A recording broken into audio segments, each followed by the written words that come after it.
The effect is cool, isn't it? Wanna know how I download it? Stay tuned.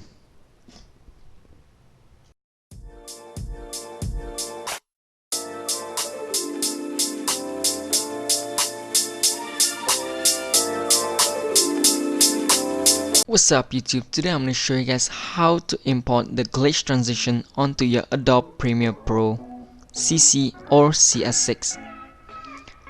Alright, so first what you want to do is you want to download the preset you want to add onto your Adobe Premiere Pro CC or CS6. So the link I will leave down in the description below. So once you're on this website, what you want to do is you want to enter your email address and tick the I agree to the privacy policy and hit subscribe and download, and your download would automatically start down here. Like for me, I've already downloaded the file, so we can continue to the video straight on how to import the preset onto your Adobe Pro. Alright, so once you download the preset, what you're gonna see is it's basically gonna give you the zip file. So what you want to do is we just want to click on it and this thing will pops up. You just hit the file folder and this is the thing you want. Alright, so now you already installed this.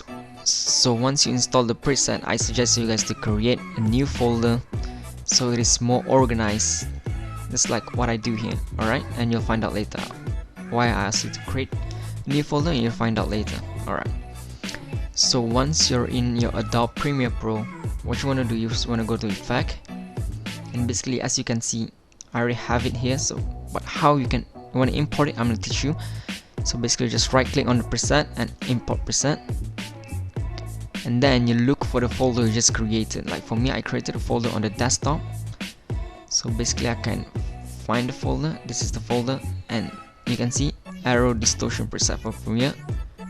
Alright, there, this is the thing you want to click on. You hit open and basically you'll have this arrow glitch distortion pack here, and there you have it. That's all the video you have it.